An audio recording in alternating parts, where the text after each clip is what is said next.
Na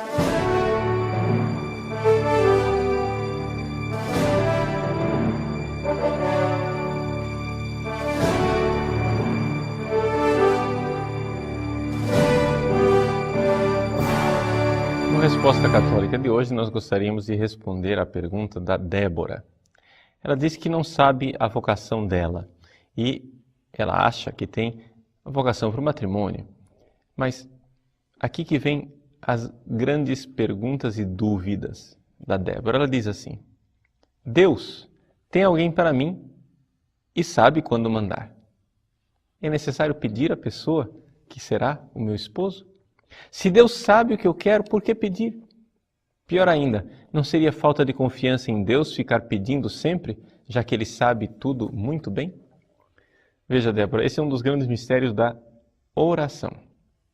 Ou seja, Deus sabe o que nós precisamos, Deus quer nos dar o que nós precisamos e, no entanto, mesmo assim, Ele nos ensinou a pedir. Existe um problema nessa sua argumentação, e deixa eu dizer isso porque a gente tem que aprender como é que a gente raciocina como católico. Como católicos, nós não podemos ficar deduzindo aquilo que Deus é e deduzindo como é que Deus nos trata, do jeito que você está fazendo aqui, nesses seus raciocínios. Como católico, Deus se revelou e nós acolhemos essa revelação divina. Ou seja, Deus me diz: peçam. Pedi e recebereis. Batei e abri-se-vos-á. Ele contou diversas parábolas para nos ensinar a pedir e pedir constantemente. Como, por exemplo, a parábola da viúva diante do juiz iníquo. Pois bem, Deus nos ensina a pedir. Por que é que nós devemos pedir? Bom, aí, a partir dessa pergunta, eu posso fazer uma resposta teológica, explicar para você teologicamente, mas essa teologia será sempre um raciocínio humano, bom, oportuno, legal. Mas não vão ser esses argumentos que vão sustentar a sua fé. Você está entendendo? A fé você aceita.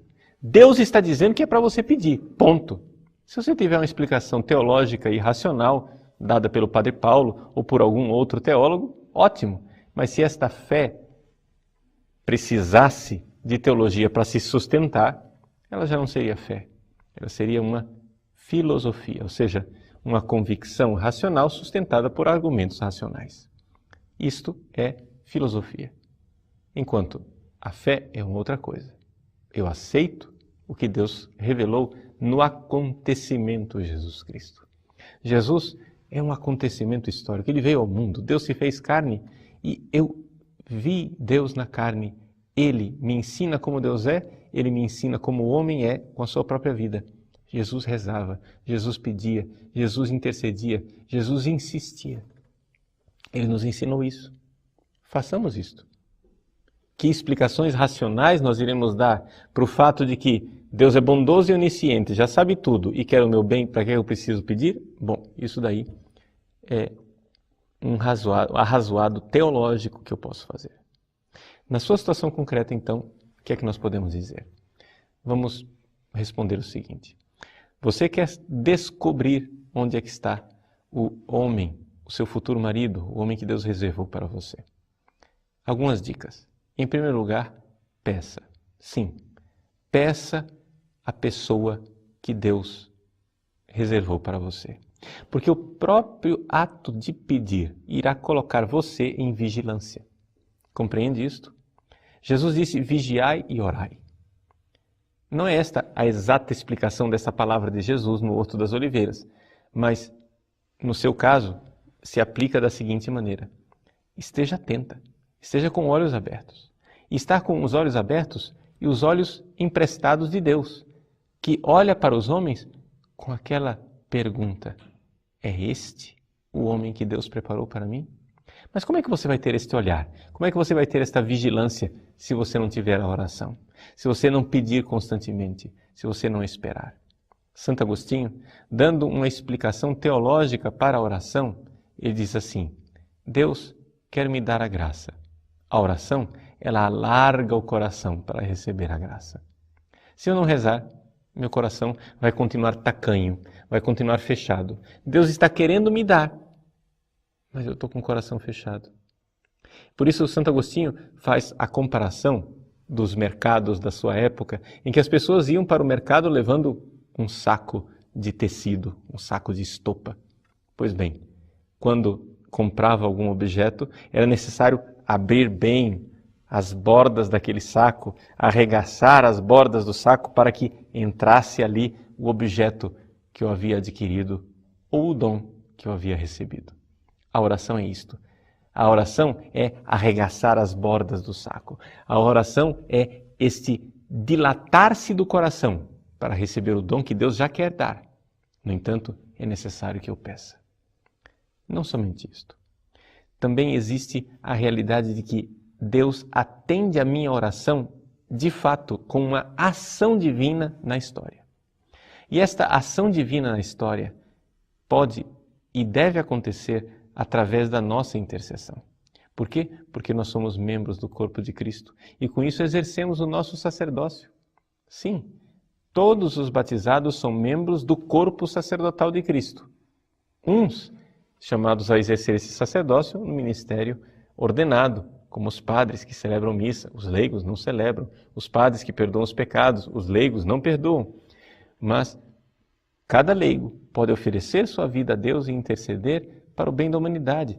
Jesus diz assim: vós sois o sal da terra, vós sois a luz do mundo. Sim, os cristãos, os leigos, sal da terra e luz do mundo. Nós estamos aí no mundo para realizar essa transformação da graça de Deus. Nós colaboramos porque somos membros do corpo de Cristo através do qual vem a salvação de tudo. Por isso, reze unindo-se ao Cristo que reza. Peça unindo-se ao Cristo que pede.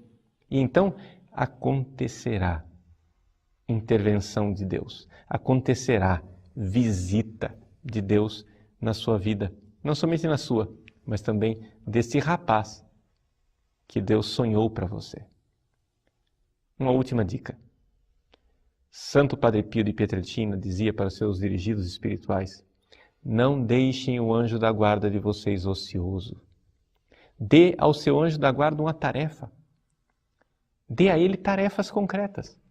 Por quê? Porque os anjos estão aí para nos ajudar, mas eles são muito diferentes dos demônios.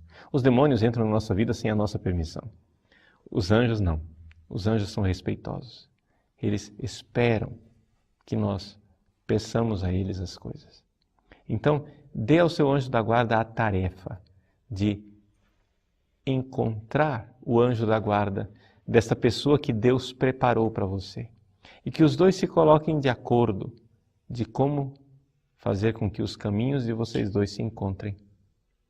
Reze para o seu anjo da guarda, para que ele entre em sintonia com o anjo da guarda da pessoa que Deus preparou para você. E que Deus abençoe.